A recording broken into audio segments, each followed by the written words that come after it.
is a liability. Moving on, another very important thing we spoke about is metrics. So, we at Sabka Dentist,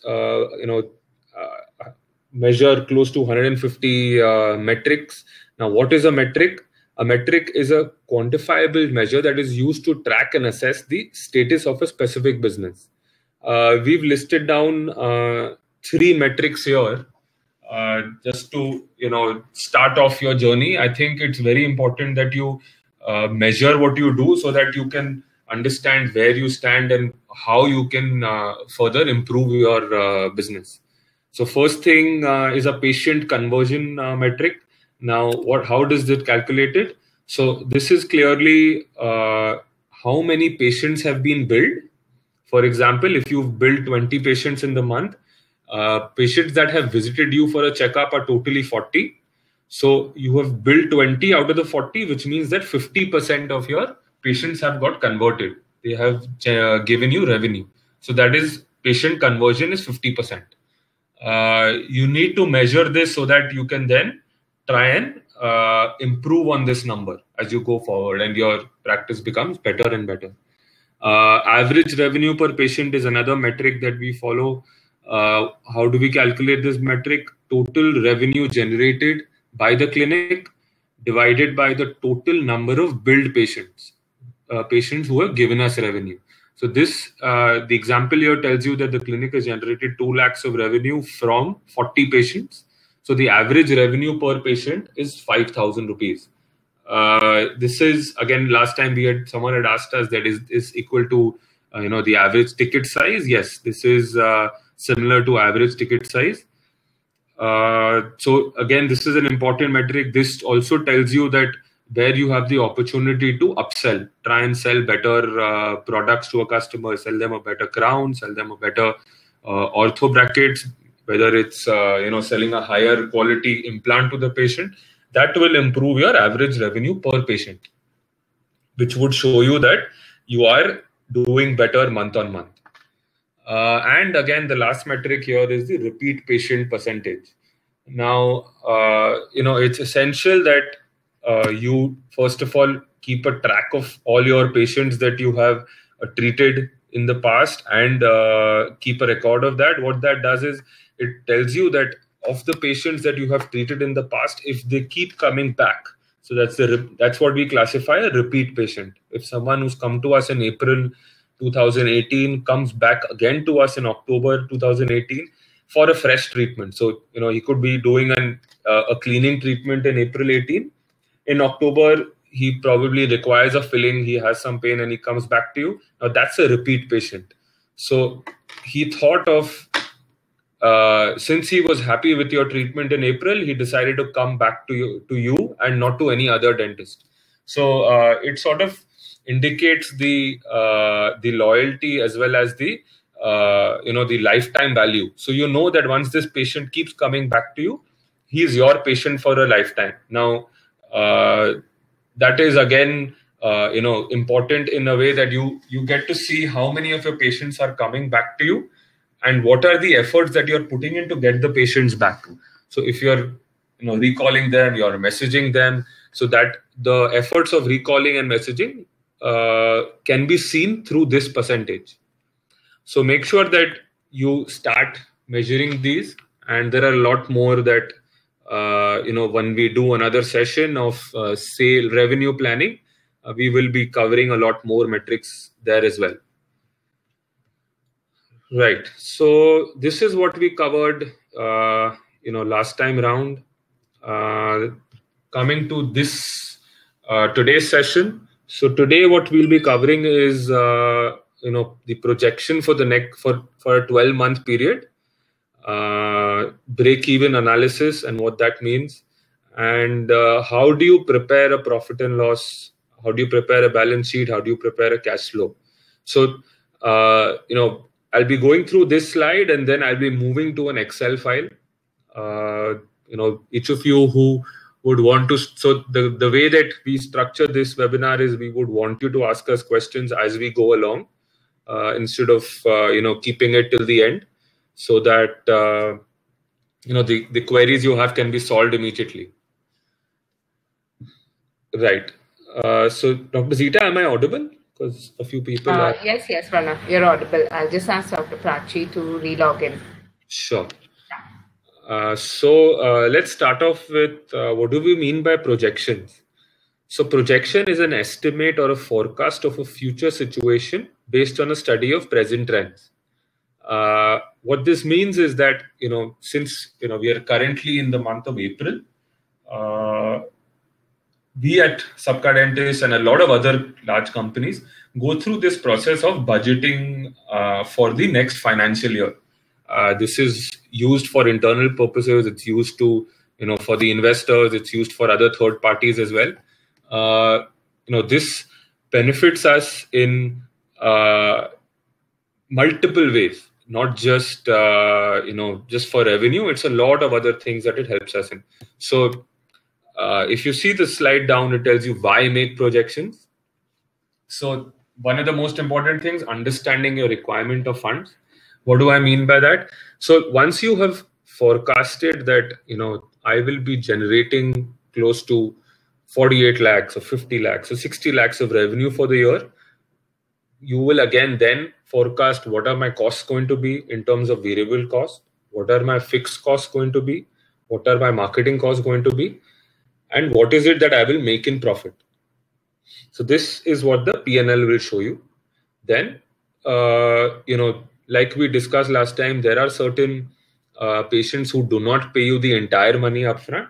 For example, an ortho patient would be coming to you for 8 to 10 sittings. Maybe he pays you, if it's a 20,000 rupee treatment, he might pay you 5,000 rupees upfront and then pay you 2,000 every month as he comes along for the appointments.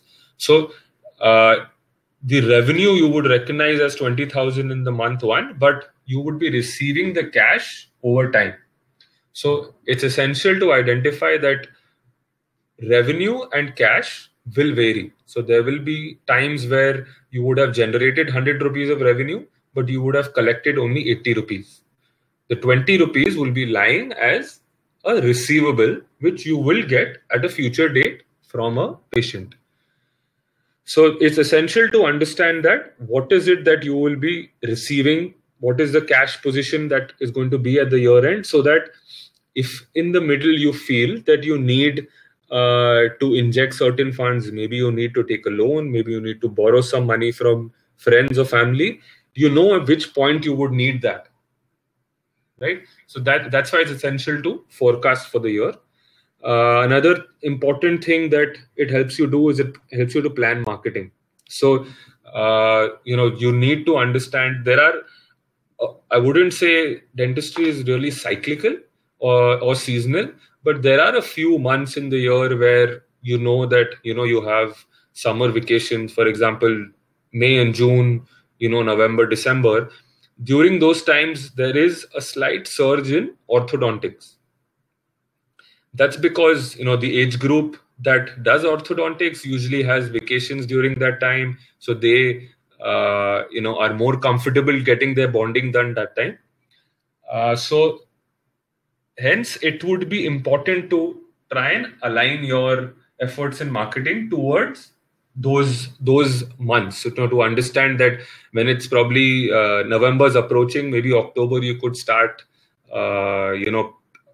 talking a little about orthodontics to your existing patients, to your patients that you are willing to approach. So, we have an entire module on marketing, but once you forecast it and that, I'm going to generate some extra revenue in these months from orthodontics, you will align your marketing as well. Human resources, how would it help in human resources? So, let's take an example of a new clinic starting up in April 20. Now, just when you start, you would know that, it will take some time for you to ramp up the revenue, to get the word out, get some more patients. So hence you would start off maybe with not hiring an associate dentist. You would just be, it would just be you managing the clinic. You would have maybe an assistant who could be an assistant and a receptionist to start off. And when you see that, 6 months later, when you've started generating business, people have started noticing your clinic, and the referral business is sort of growing. Then you would think of probably hiring an associate dentist as well, so that you can handle the volume. So you would, with your projection, you can identify this, because you would know that, in the month of September or October, I will reach a certain scale when I will need someone. So you will, probably start interviewing 1 month in advance, so that you can get someone to assist you as well. How would it help you plan expansion? So, if you're doing well, if you're an old practice, you're generating cash, you could also think about putting a new clinic. So it's very essential that you understand at what point you will have enough money to buy another dental chair, go and speak to another landlord, identify another location to plan to open another clinic. So this P&L and cash flow will help you identify that month. And like we spoke about requirement of funds, you would look at probably partnering with a friend of yours. You would look at maybe going to a bank, approaching a bank for a loan, maybe approaching an NBFC for a loan. So that's how projections help you, identify what steps you need to take for the next 12 months. But here, I think a lot of dentists wonder that if they have to give a projection, for the coming 12 months, they will wonder that how can I predict how many people would enter? How do I know in this month how much money I could make? So how can I project that? So how could help them to make a projection? There are like you see in the definition of projection, there is an estimate. So there will of course be a level of assumption that comes into this picture. But based on where your clinic is located, how large is your social circle,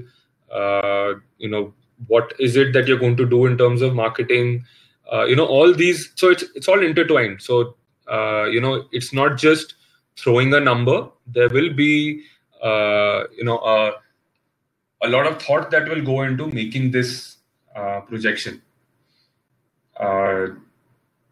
I think just to start off simple, they should roughly try and make a estimate of try and increasing the number of patients month on month, multiplying that by average revenue per patient. So like we spoke in the the slide before this, a clinic that did 2 lakhs did the revenue from 40 patients, which means that they did average revenue per patient of 5,000 rupees.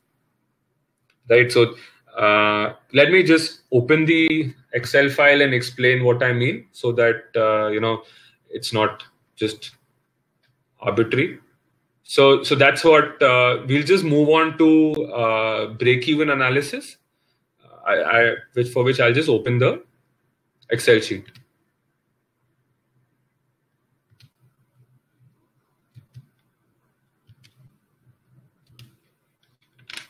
Right. Is the screen visible? Yeah. So it'll take some time for them to. Can you see an Excel sheet on your screen? Yeah. I'll go very slow. Right. So let's just start off with. So all I'm going to talk about for the next 5 minutes is going to be the column A and C. Okay. So this column is going to be talking about all the expense heads, revenue, the profit, whereas these are just numbers. So like I said, let's take an example of a clinic that starts in April 20. Okay, the first row is showing you that the clinic is going to generate a revenue of 50,000 rupees. Okay, just an arbitrary number. I can also explain to you, the ARPP bit that I said, but let's just take an assumption that the first month that the business starts, the clinic will generate 50,000 of revenue. I have taken a 5% discount that the clinic would give. That means that 2,500 would go into discount given to customer. So once you minus 50,000 from 2,500, your net revenue is 47,500. So this is the revenue that the clinic has generated in the month of April. Now moving on, if you see from the row 6 to the row 9, these are all variable expenses like we spoke about, right? So what are the variable expenses? There's dental material, there's dental lab, variable salaries. Now what is variable salary? So, for the support staff and for the associate dentist, if you achieve a certain number, you would be paying them a bonus or an incentive. This again is, up to the dentist if they decide. So there are a lot of clinics who work on a revenue share model with consultants, with also a lot of doctors who work together with other doctors on a revenue share. Sometimes, a share of revenue, sometimes a share of profit. So variable salaries is basically that part of the salary which depends on the business that the clinic does. So for example, in the case of consultants who are on a 70-30 revenue share with you, the 70% that the consultant will take away is referring to a variable salary, right? Or could also go under fees to consultant, how you categorize it. Right. So this is just something that we at Sabka Dentists do. Like I said, it's something that arbitrary. Fees to consultant, like Vikram spoke about, could be a revenue share that you give. So, there are certain services, for example, implantology, orthodontics, those services would not be done by a resident dentist. Then they would share a certain percentage of that revenue with the consultant. So what you can see here is that the variable expense is 14,000 rupees on the revenue of 47,000 rupees 500. So moving on now, if you see 11 to 14 row, these are your fixed expenses. What are your fixed expenses? Clinic salaries, electricity, telephone, and water. Then you would have some petty cash expenses, there's stationery, miscellaneous expenses that a clinic would incur, and rent.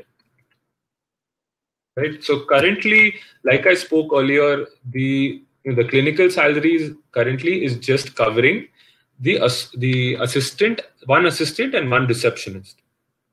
So just because you please remember that these are representative numbers, hypothetical numbers that are just for presentation purposes. They don't actually refer to any clinic or any number that has any empirical importance. Right. So we've just taken this to show you an example of how would a P&L look. These numbers can be actualized to your clinic. You can actually put in your actual numbers to check how would your clinic be profitable or loss making. So like I said, the row 11 to 14 tells you the fixed expenses. So what have we done till now? We've said the first month of operation, clinic has just started. They've done 50,000 of revenue.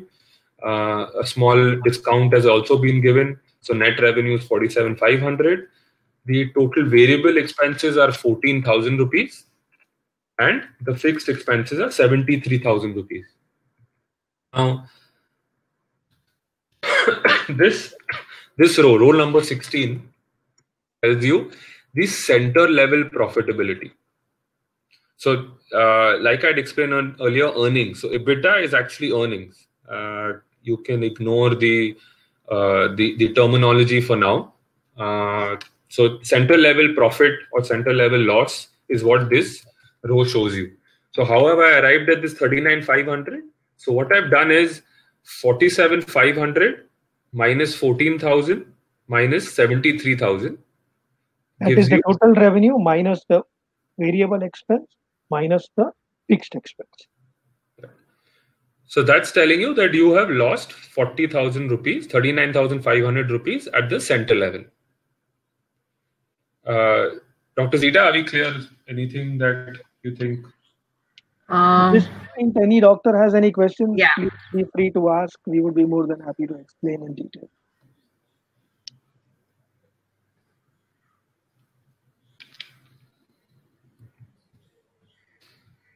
Right. So that's how we've calculated the center level profit/loss.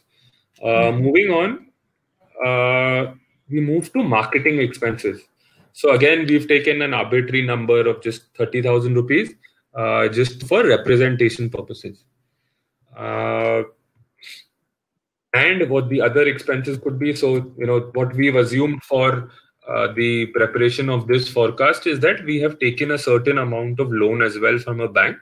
So for which we will have to start paying interest on a monthly basis. So, these two are again additional costs, marketing expenses and interest charges on loan. So our profit/loss is 83,500 rupees is a loss. Depreciation is something that we have to charge on a fixed asset. So we spoke about assets and liabilities. Now, an asset has a fixed life. What do I mean by that? Let's take an example of a dental chair. Now, just for again, just to make it simple, say we buy a dental chair for 1 lakh rupees. In accounting, there has to be assigned a certain life to that dental chair. So you would say that this dental chair is going to function perfectly for the next 5 years, right? So what you need to do is that you say that, okay, the life of the dental chair is 5 years. So I would need to depreciate the entire life of that chair over 5 years. So let me explain it in little simple terms. So let's assume that you have bought a dental chair worth, let's say, or a dental chair for a total amount of somewhere close to 2,40,000 rupees or 2 lakh rupees.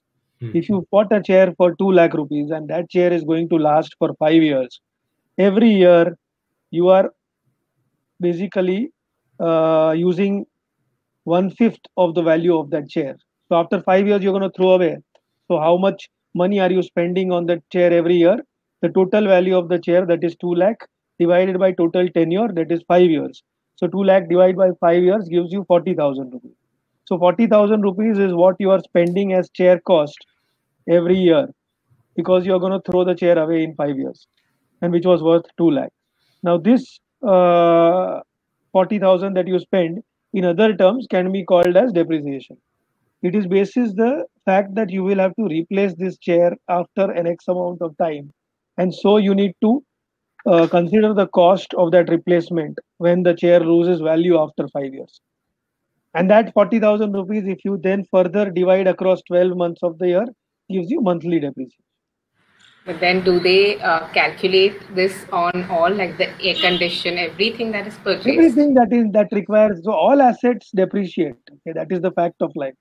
Now, you don't know when you will require to replace that AC of yours. You do not know where you would require to replace that chair. But from accounting standards perspective, it would be difficult for the dentist to write down this number if he had to make. So it's an assumption that you do. So you have to count the RVG and the furniture also, because Dr. Smith, the RVG may not run after 5 years or become outdated. So typically what we do at Sapka Dentist is that we depreciate all assets over 5 years. What do you think, Pranav? 5 years or what is it? So basically there are guidelines that have been given for the type of asset. So like you said, the dental equipment you would do over 5 years. There's a computer that you take that is done over 3 years. So there are certain accounting standard guidelines that have been laid down by the accounting authorities. Okay. And here Dr. Mihir also wants to ask that for material expenses, they purchase materials in bulk, like say 50 implants, which is used over 3 months. So should you consider this as material expense in the current month, or you'll divide? No.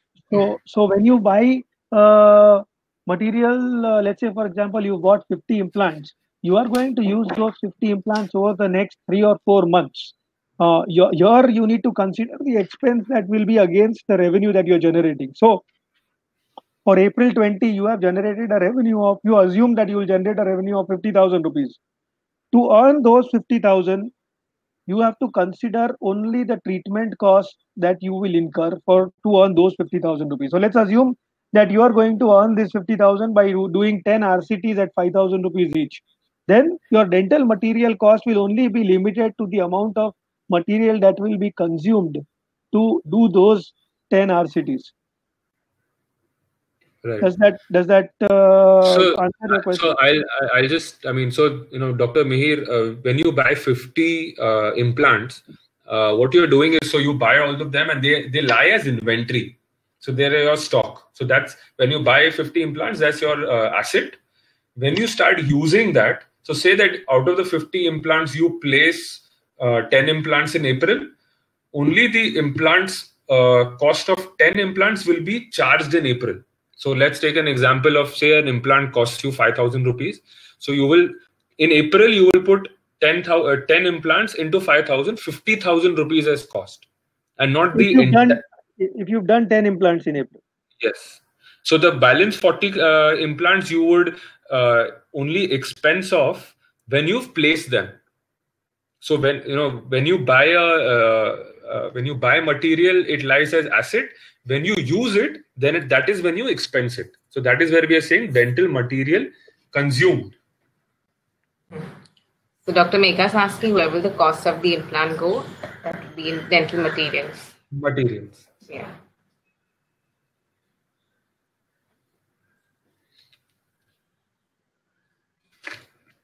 In your example, chair depreciation is can be taken for a month only now. Dr. Ahmed? What? Do you take this? I think he's trying to ask whether you take the depreciation every month, monthly. So actually, depreciation is calculated at the end of the year only. But what we are doing is we are trying to create a projection. So when you create a projection sheet, you take into account everything, every cost that is there. I would also love. So he could also do it by the end of the year, or should he? That is post-PACO accounting. So we are not doing accounting here. What we are doing is we are trying to project how will our business grow over the next year. What kind of revenues will we do in April? Will we do in May? Will we do in June? So when you do projections, you try to consider everything that you will end up paying over the next 1 year. One of the things is that you will use a part of your chair's useful life. And hence you need to express it in terms of rupees. So at the end of 5 years, when you go and try to buy a new chair, you don't feel the pinch, right? Because you've kind of considered while you calculated your profits.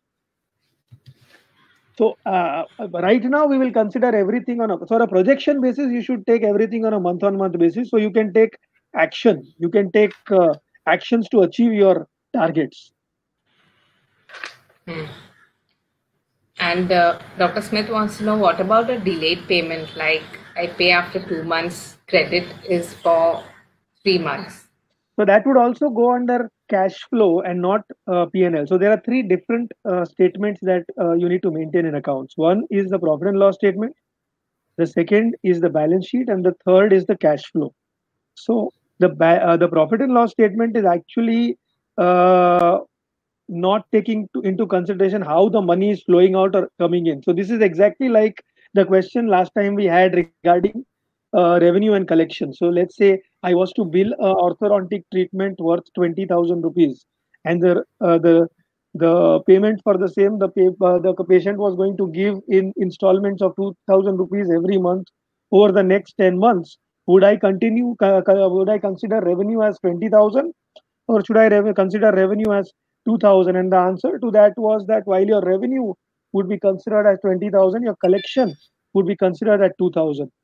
Similarly, while your entire bill amount would go in as an expense towards the total revenue, when we consider receipts in the cash flow, you will only consider the 2,000.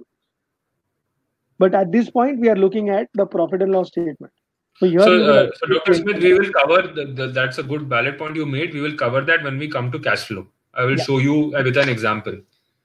So is everyone clear with this P&L statement? Yeah, I think Dr. Shraddha has something to ask. She's saying, how about EMI options available from Bajaj Finance?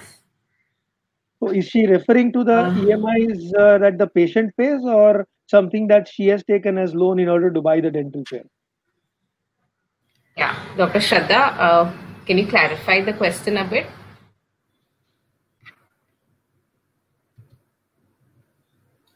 From the patient. So I think what she's referring to the interest cost that she would pay on behalf of the patient. Is that correct?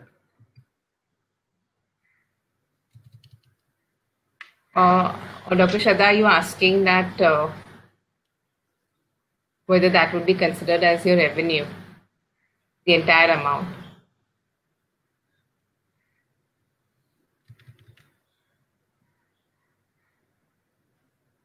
So, I'm not very sure what she's saying, but if I just explain to you, how the EMI process works. So basically, let's take an example of an ortho case of 20,000 rupees. Now, say a patient comes to you saying that I want revenue, which category? Yeah, she's asking that way. Revenue, which category will it fall under? So we will recognize the full revenue, and the Bajaj will pay us the full money and collect from the patient. So you would just to help her out, Dr. C, for example, if the patient has taken the Bajaj EMI of a 20,000 rupees ortho treatment, in the revenue column, the first row that you're seeing, number 3, revenue, 20,000 you will put there, because you have actually received 20. It won't go as, you don't put the EMI number there. You put the 20,000 there. Is that answering your question?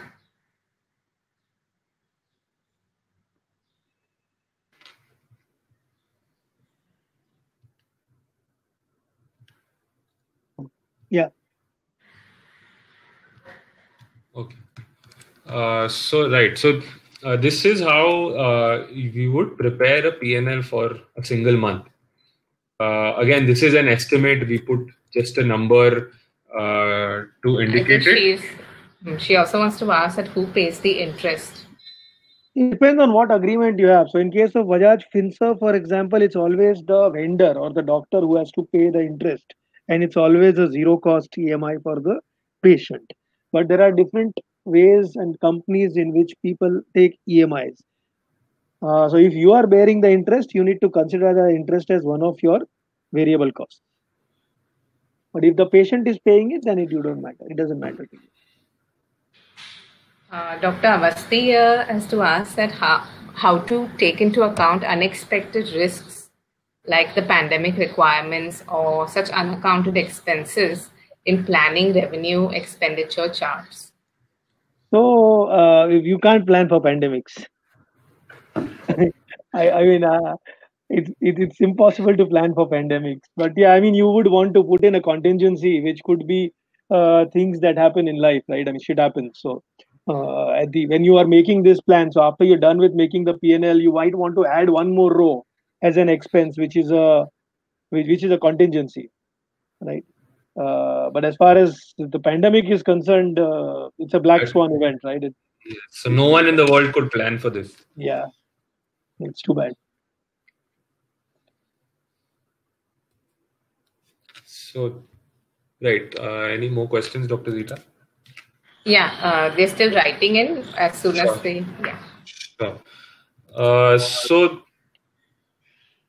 So moving on. So this is how you would start off with your projection, and then if you actually, let's just focus on the third row, revenue, and what you can see here is, so it started off with say 50,000 is a number we took, and then you can see that we are taking it going up on a monthly basis by around 25,000 rupees, where you see that in March 21 you would reach 3,50,000 of revenue. Now this is just an arbitrary number that we've put. to project this number, you need to put some thought into it. If I was to, we will cover this in much more detail when we do, sales planning and revenue funnel planning. But you need to assess how you would grow and make sure that, even if you go wrong in putting numbers here, it's fine. Because we're not saying that you need to predict your number to be 100% correct. So if you see, your cost also will move accordingly once your revenue goes up. So like I explained, variable expenses, right? When your revenue is 50,000, your variable expenses are 14,000 rupees. You can see that this number is moving up from 14 to 21 to 28 to 35, 42, 49. So as the revenue moves, your variable expense also is moving. So that's what we mean by variable expenses are dependent on the revenue generation, right? But if you look at fixed expenses, right? So if you see April to August, you can see that there's no change in your fixed cost. It was at 73,000 in April. It's at 73,000 August. Now, what is the change that is there in September? So there is one change which you can see in row number 11. You can see that clinical salaries has moved from 20,000 to 45,000. So like I said in the earlier slide, you have to plan for your human resources. So what we are trying to show you over here is that once you reach a certain scale, you will hire an associate doctor. So again, this number is an indicative number. So what we are saying is that from April to August, you just have an assistant and a receptionist in your clinic. In September 2020, you will hire an associate doctor and pay them, say, 25,000 rupees. So you can see that your salary, clinical salary cost has gone up from 20,000 to 45,000 rupees. So that's the change. So then, what he's trying to say here is that a P&L, projected P&L statement helps you forecast future revenues, right? So first of all, when you are making this statement, you will think of growth and you will ask yourself, sitting in April 20, what you want to do over the next 12 months and how do you want your practice to grow? And accordingly, you will fill in the row number 3 of revenue. And when you thought about it and you told yourself that I want to achieve a revenue of 1,75,000 rupees in the month of September, you also thought, because when you are making the projections, you were also made to think proactively that you will require a doctor if you want to achieve that revenue. And hence you factored it. And so in July, the projections will tell you that you are going to need an associate in September. Let's go look for one. That's what the P&L, projected P&L helps you do. It helps you proactively plan for your growth. Whereas most dentists in today's time wait for growth to happen automatically. It only makes the whole process slower. When you are proactively planning for growth, you are also setting up targets for yourself for achievement. You are setting up plans so that these targets are achieved without any difficulty and the whole process remains smooth. This is the primary reason why you need to make a projected P&L statement at the beginning of the year, at the beginning of the quarter, and even at the beginning of a month. Yeah, continue. Right. So once you've prepared this, there's actually this is all a forecast. What we actually do is we also put the actual once the month gets over. So for example, April was to get over, I would actually say April 20 and I would put actual. So what this does is it tells you that I had projected 50,000, I have done only 40,000. So I have a shortfall of 10,000. So in order to achieve 75,000 in May, you will have to make some changes to what you did in April. If you want to do much better in the next month as compared to the previous month, to consistently grow, you will have to keep making changes and learning. So that's why you also have this P&L. It tells you where you went wrong in terms of costs, where you went wrong in terms of revenue, and then make changes as you go along. So Dr. Rushita asked you that how do you plan and project the profit and loss statement for the first year if you're just opening a new clinic? So the answer to this lies to the fact that you're opening a new clinic, so you would have some projections. You want to have some dreams. You want to have some numbers in your mind that I will do X amount of revenue. So this is actually a standard P&L that I would give to a person who's just about to open a new clinic. So you would say, okay, I want to do at least 50,000 rupees of revenue in the first month. So that's a target for yourself. You've set yourself a goal. Now, if you're going to do 50,000 rupees of revenue, your next step is, how will I get these patients? Because if you sit in the clinic which you've just opened and assume that people will walk in through that door, that is not going to happen. Hence, it is essential that you do some activities.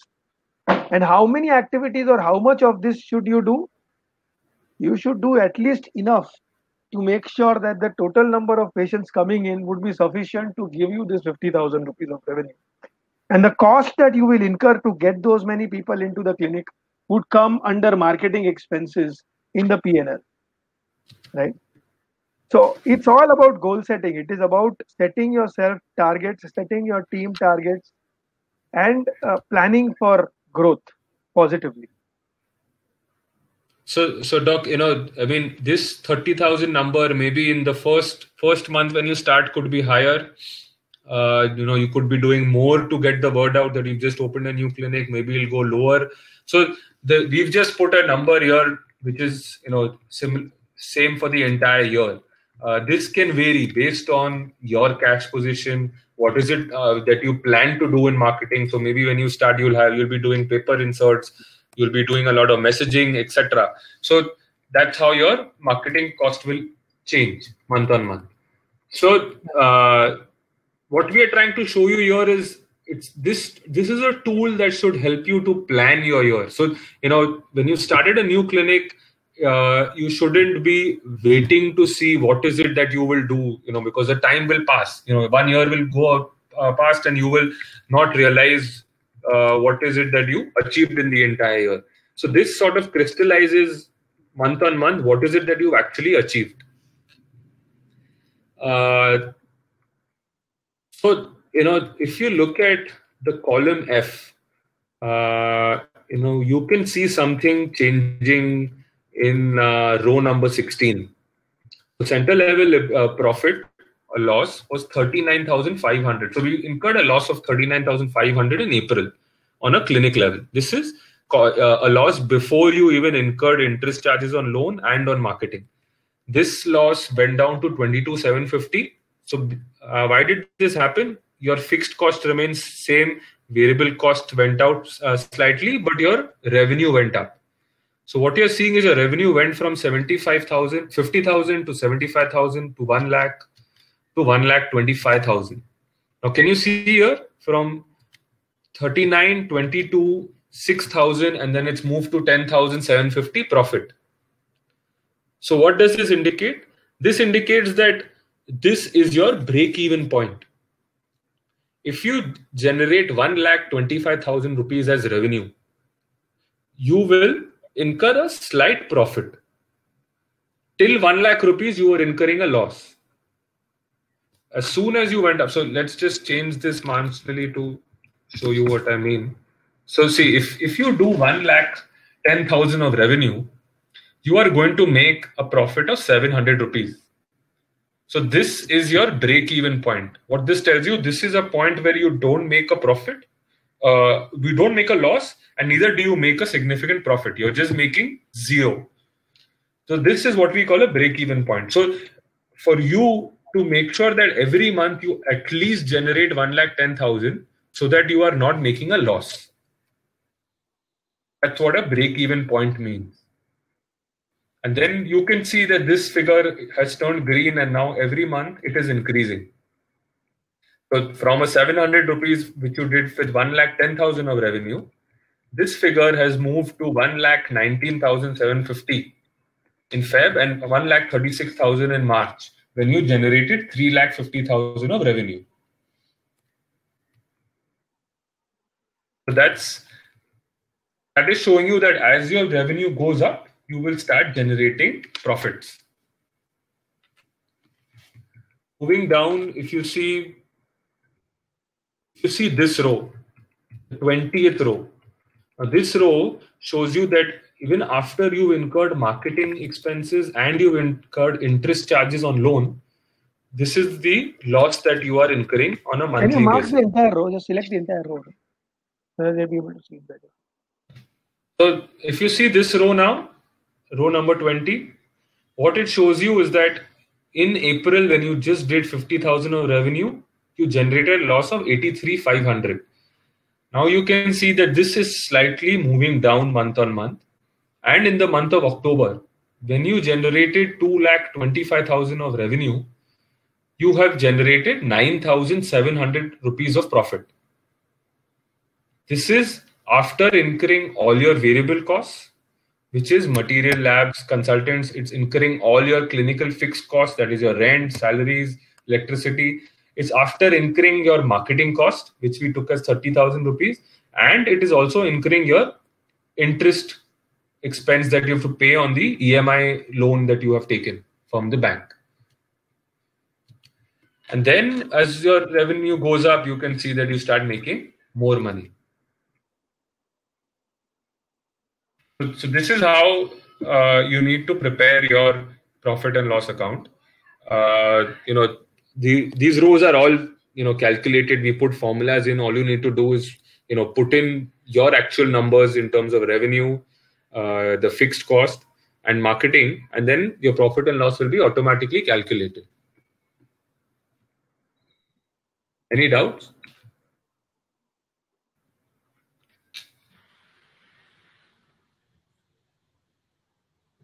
Can we go ahead, Dr. Sita? Yeah. I think we can go ahead. I thought two doctors were writing, but so Okay. Dr. Selvin has asked something, but I don't think it's related to this. He's asked that how do you get Bajaj to take the risk of the patient's default? I guess by agreement they don't do that. So by agreement, Bajaj signs an agreement with the healthcare provider under the condition that you take the responsibility of the treatment. So in the duration of the treatment, if the patient defaults, as in default of the finance, or patient is not willing to what do is- it. I think he The means risk. the patient is defaulting in the payment. It's So not that our risk- responsibility. It's the responsibility of the finance part. So Correct, yes. So basically, Bajaj, will study the financials of the person taking the loan, who applies for a loan. They will then decide whether this person is credit worthy to pay the loan or not. In between, if the loan is not being paid, then Bajaj will try and make best efforts to try and collect it. But once they have processed the loan, we are not liable to pay it to Bajaj. So they are willing to take that risk. That is their business of providing loans. It's similar to how a bank gives home loans, and then there are some people who do default on them. This is default, Yeah. okay, not for the case of a failed treatment. In case of a failed treatment, it is our responsibility, right? Yes. Yeah. So if it's a failed treatment, then we would return the money to Bajaj, and then Bajaj would give it back to the customer. He's further asking, I think Dr. Menezes, that how to contact Bajaj and do a tie-up. I think that's something you'll be covering. So Bajaj Finserv or most of the partners, for example, Sabka Dentist works with approximately 10 to 12 partners. The issue with them is that in order for them to work with a partner, they would require a minimum amount of business because they need to allocate resources. And hence, they do not work with multiple individuals, or they work with individuals where they see that there's sufficient amount of business lined up. But Sabka Dentist does provide a very good platform for such individuals. So let's say if there is an individual clinic who wants to do organized dentistry where you are looking at credit card EMIs, debit card EMIs, installments. Sabka Dentist provides a network program in which all these come by default onboarded. So, why don't you do one thing? We have a Dr. Prachi who is also our network partner. I'll just get her on board. She might want to explain this process even better. Dr. Prachi, are you there? I've sent you a speaking request. Could you tell the doctor here about how you benefited from Bajaj Finserv during your requirements because you are a network partner with Sabka Dentist? So Bajaj, can anybody hear me? Yeah, so you may want to introduce yourself because these people may not know you. Yeah, I'm Dr. Prachi Kenjale. So I have a network partnership with Sabka Dentist, and the clinic is at DN Nagar in Andheri West in Bombay. So yeah, Bajaj has been a very good platform for my clinic. Being a network partner, I got all the benefits that the other clinics of Sabka Dentist were getting. So I actually didn't have to move a muscle. The Bajaj representative is assigned to the clinic. And whenever a patient comes in, there are certain criteria that have to be followed. And these representatives are available on WhatsApp or on call also. You know who the representative is because they have an introduction and all that. And whenever a patient requires a loan, there are certain criteria that the patient has to fulfill financially in terms of CIBIL score, etc. And once that is done, it's pretty smooth a process to actually get your patient on board the Bajaj loan. So we have an entire section, Doc, on subvention and partnerships. We will do a lot more of this in that session in the coming days. Thanks, Dr. Prachi. This was very helpful. You're welcome. Yeah. Yeah, Pranav, we can continue. Also, no, we have Dr. Ahmed there who has asked that the marketing expense or other expenses are not used to calculate the break-even point. Why is that so? So there are 3 different break-even points. Can you show the slide, Pranav? The slide might give you a lot more insight on what the 3 break-even points are. Right. And while we're doing that, Dr. Menezes also said what are the terms of this partnership? So we can connect with you. Yeah, so I will ask the related person to connect with you. If Doctor, you've given your details, we will. Is it profit sharing or fixed? Yeah. So Dr. Menezes, if you see, there are 3 different circles over here. The red circle is the clinic level break-even. The blue circle is the business break-even. And the orange circle is break-even after depreciation. So depending on what break-even you're looking at, you need to look at the corresponding numbers. Does that answer the question, Dr. Ahmed?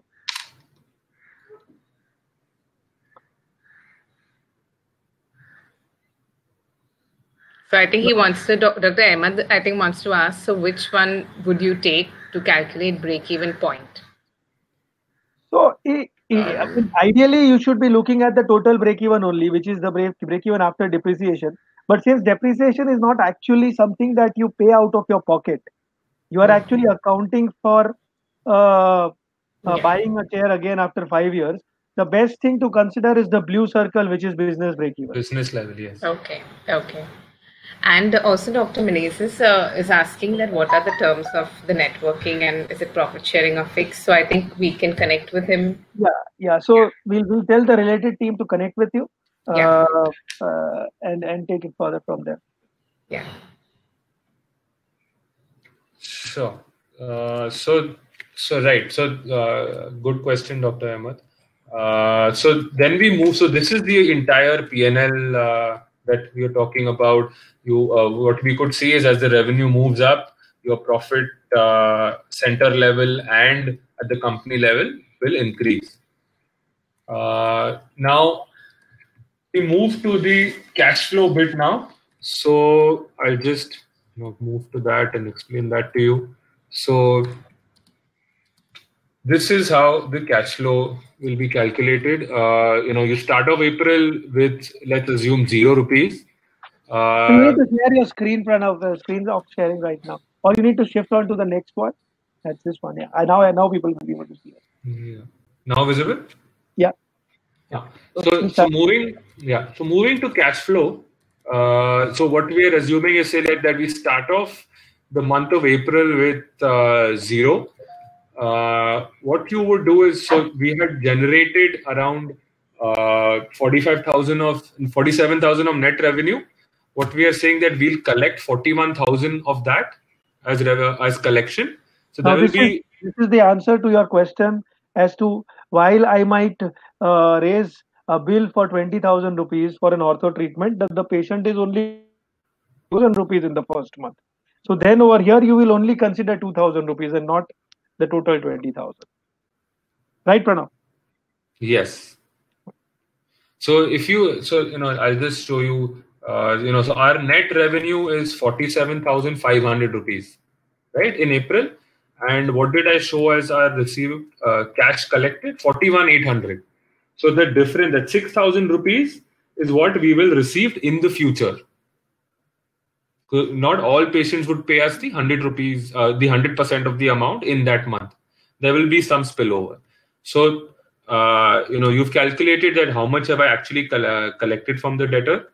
Now, what are these two rows? So, since you've just started your clinic, you will put in some of your own money. So, to start the business, we've taken an assumption of say 6 lakh rupees. So these are again assumptions, doesn't mean anything really. So what we are saying is that 6 lakh rupees is something that you've put from your pocket. This could be borrowed from your family, friends, etc. And you have taken a loan of 12 lakh rupees from a bank. So for the month, you have put in 18 lakhs into the business. So you have injected 18 lakhs rupees into the business to start the clinic. 41,000 is what you have collected from your patients. So this is the entire cash inflow that you have got for the month of April. Now we move to the outflow. So if we saw up that there is a consultant payout. So 4,500 is what you would pay as revenue share to the consultant, variable expenses, however we term it. There is some material that you would buy upfront, like doctor had said that I buy in bulk. So there will be some material that you would buy just to start off your clinic, so that you have all the necessary items, and then you can go going forward, whenever you need something, you will buy it from your material vendor.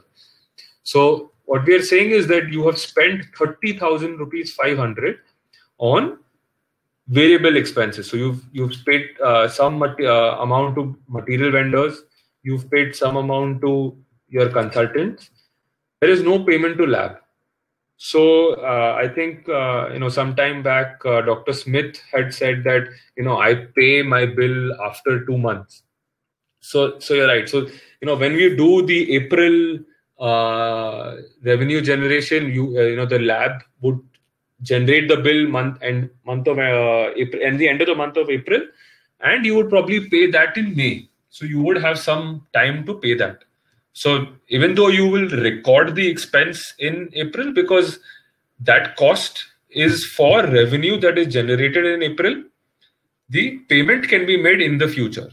That's the difference between a P&L and cash flow. So P&L, you need to record the expense in the month that the expense, the revenue, refers to.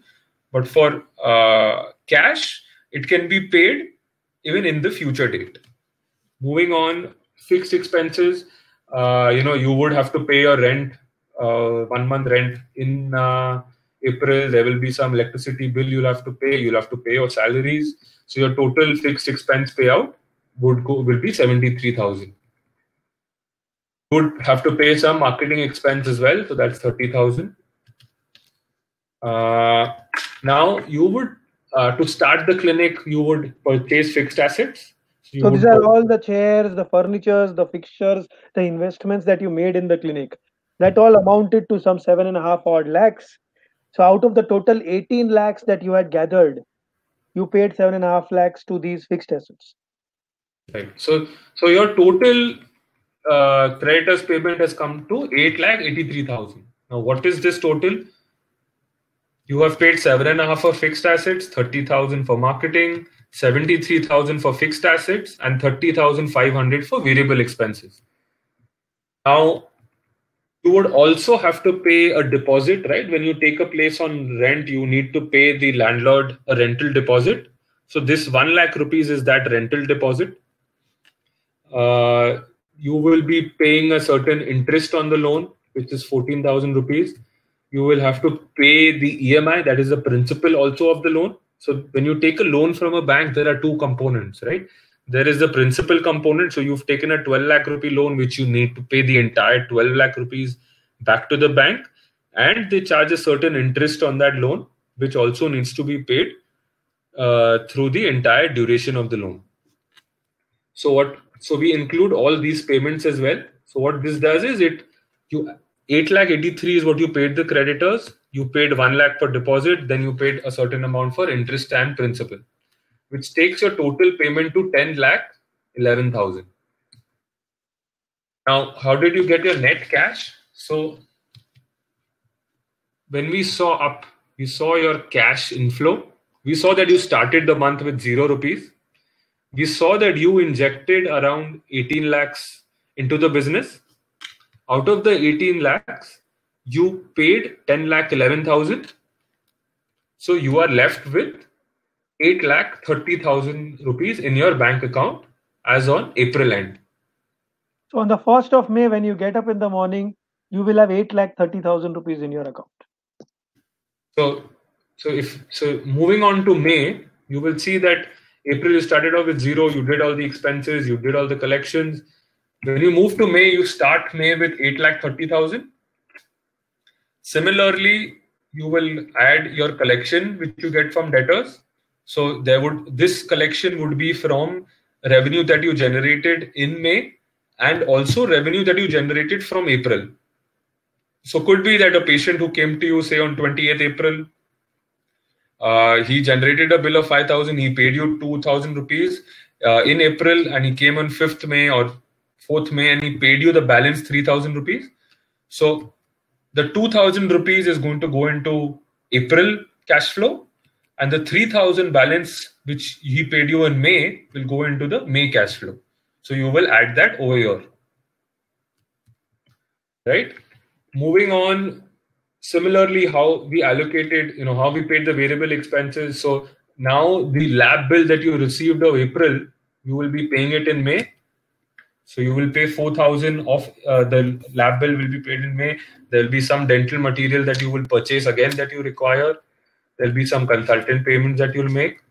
Similarly, you would be making all these fixed expense payments. There will be some marketing cost. Now, there was some part of the asset payments you made in April, and there was some payments that you made in May. So even though your clinic started, you said that I need to arrange for some funds. You will pay the fixed asset vendors in April and May.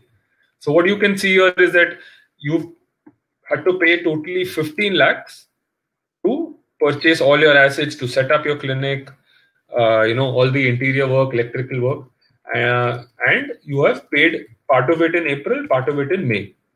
So you can see that your creditors payment again has moved from, it is 8,69,000, which is variable expenses plus fixed expenses plus marketing plus your fixed asset payments.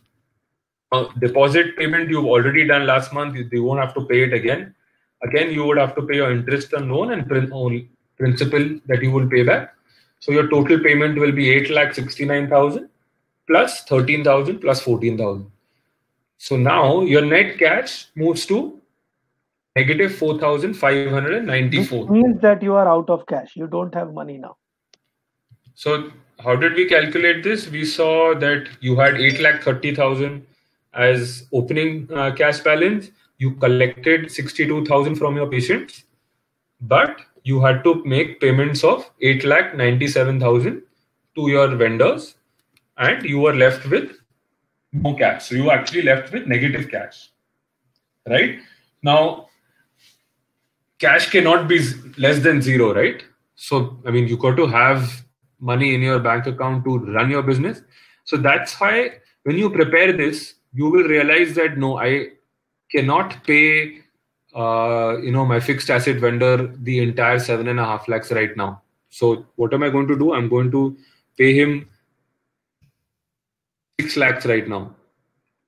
So what happened when you change this from 7.5 to 6? You saw net cash change from negative 4,000 to 1,45,000. Right? Now you still need to pay that vendor. What you will do is you will then tell him that, okay, now I can pay you 1 lakh rupees in June. But if you pay him 1 lakh rupees in June, you'll still go into negative. In June. So you will say, no, I can't pay you so much. I will pay you 50,000. You are positive, right? How much are you left with? You say, okay, you see your June month, you're still positive, right? You will see that when you come to July, you started with 24,000 rupees. You have collected 91,000. The total variable payment is 29,000. You've paid 73,000 of fixed expenses. Marketing is 30. So you're going to again negative cash, right? So this you will have to again put in some. You'll have to delay your payments, or you will have to put in more money. So where you had put in 6 lakh rupees here in April, you will have to put in another 1 lakh rupees in. Now see what happens. Now it moves to positive.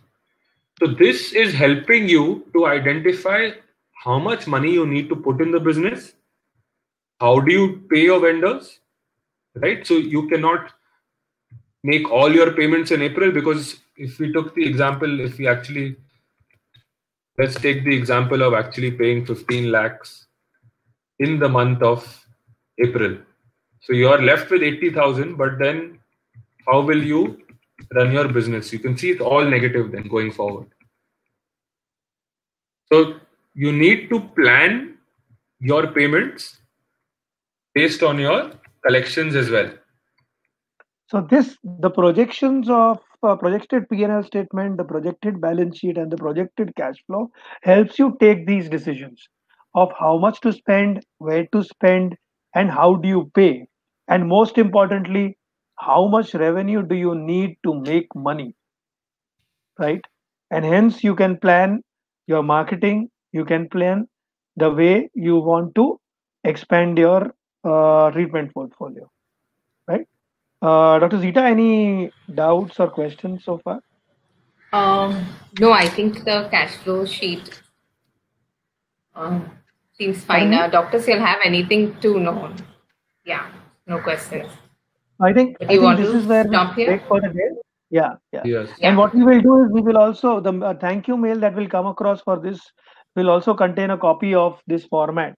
So it would help if you can work for your own clinics on the basis of these formats, right?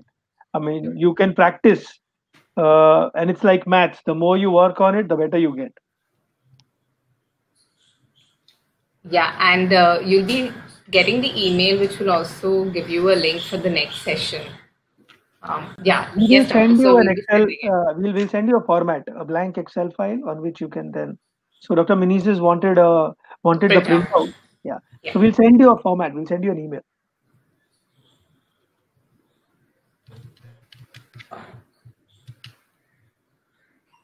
So we'll be meeting again possibly in a day or two. So you will get an email with the timing and the link also for the next session. Okay. Thank you. Thank you. And look forward for the next session again. Send the samples on WhatsApp. Okay.